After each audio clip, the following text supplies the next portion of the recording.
Good day and welcome to SCO BRICS Insight, where we look at what's really going on in the world of the BRICS. Quick question for all of you. Does anybody think that the global establishment will offer the Nobel Peace Prize in 2024, when it's announced in October, to the Hungarian Prime Minister Viktor Orban for his efforts to bring a peaceful end to the conflict in the Ukraine? No, neither do I. I think there's more chance of it going to Jens Stoltenberg, Boris Johnson, Emmanuel Macron, or the man who shot Liberty Valance than Viktor Orban. I mean, I don't think in my lifetime that one person's efforts to bring peace between two warring factions has been so pilloried, misrepresented and belittled so much as the recent efforts of Viktor Orban.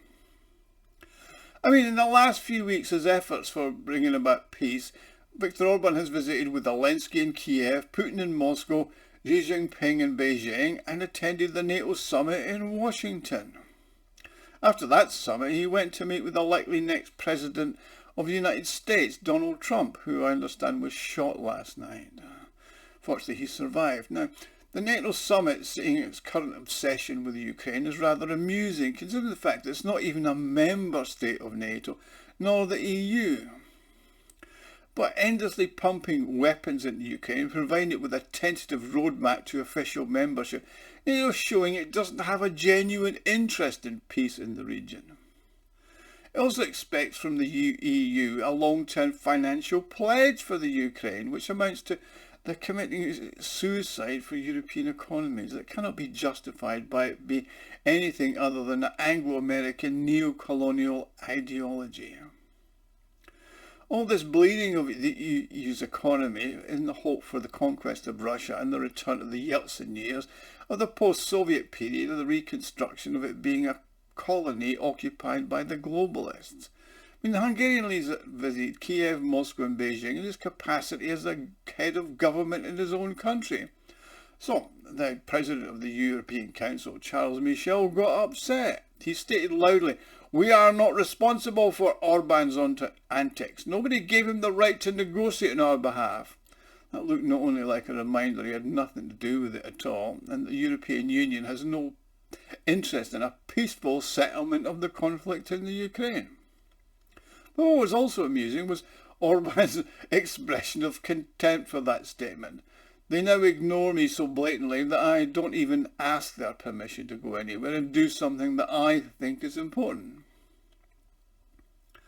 However, the universal condemnation of his travels to Kiev, Moscow and Beijing, and his talks in particular with Vladimir Putin and Xi Janping, have illustrated that the European Union and NATO have no interest whatsoever in a peaceful settlement of the US's proxy war against Russia using the Ukraine. Now, before I continue, I'd like to appeal to you for support on my channel, which will help me develop it and my website, SCO BRICS Insight. You can do that by making a small donation. All you have to do is click on the thanks button at the bottom of the screen under this video. I appreciate all donations, and I do thank everybody who makes a donation personally. Now, the prevailing mood in the EU is voiced by people including President Macron of France, Meloni of Italy, Sir Keir Starmer of the UK, is still one that Putin must not be allowed to win. NATO, they say, can and must keep sending more money and weapons in the vain hope that the Ukraine can at least halt the Russian advance until after the presidential elections in the US. Well, good luck with that. Now, it's well known that Orban's long had the title of a thorn in the side of the European Union, regularly emphasising his opinion by voting differently from everybody else, the usual vassals. I mean, the Hungarian leader never tires of repeating at every opportunity that he's acting in the best interests of Hungary and nobody else, which is why many European initiatives, migration policy, LGBT propaganda, are not supported by the majority of people in his country, and they keep voting for him again and again with the larger majorities. Of course, this time, on the eve of the opening of the NATO summit in Washington on the 9th of July, Orban made a trip in the interests of Hungary. Well, that and a little hope that it might bring a little peace in the world. However, in the EU and the NATO, the mantra was Orban must be punished for his use of the European Union brand, and they decided in Brussels to do something about it. So with no procrastinating, which is very unusual in Brussels, they started looking for a suitable punishment. Turned out that inventing and implementing that punishment is a tedious, time-consuming and expensive exercise. So it's better just to wag a finger and maybe he'll get scared and calm down. But they have to hit him with something, that was the mantra. But what do they hit him with? They've already tried withholding EU development funds and that's not worked. Taking away his rotating presidency would take up all the time of his presidency, so that's a non-starter. So I guess it'll have to be some more finger wagging and tell him he has to become a better European. It is also telling, though, that Orban was not invited to the first plenary session of the newly elected, useless European Parliament to give the traditional speech. And that's despite the fact that Hungary currently holds the rotating presidency of the EU Council. I mean, the MEP Clara de Messio said, Orban was not invited because he does not respect the role of the EU in the world and the rules of how the EU works. So it appears that the EU is just as petty-minded as the it girls cabal at the high school and are as bitchy to all the other girls who are not like them. Now, Orban's response on his return from his travels was not one of contrition and promised not to do it again.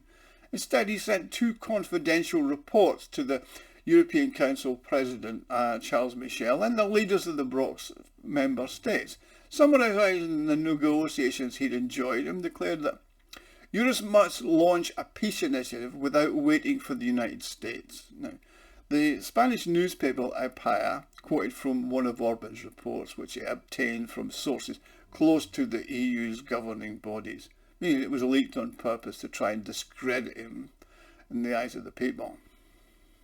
He stated in his report to them, based on my discussions, I believe there is now a better chance than before that possible proposals for a ceasefire and a roadmap for peace talks will be positively received. This reported the newspaper on his trip. He urged the need for a ceasefire. He then went on, and this is in brackets, political leadership from the United States is limited because of the ongoing election campaign, so we cannot expect the United States to make any proposals in the coming months. Plus, we have to take into account that the EU peace initiative is in line with the spirit of Europe's so-called strategic autonomy. Yeah, right, the US is just a US puppet, just like Zelensky is in the Ukraine. Orban sent the reports in the form of a diplomatic cable, not only to Michel, but to several other allegedly important leaders of EU countries who accused him of instrumentalising the European presidency and demanded an explanation.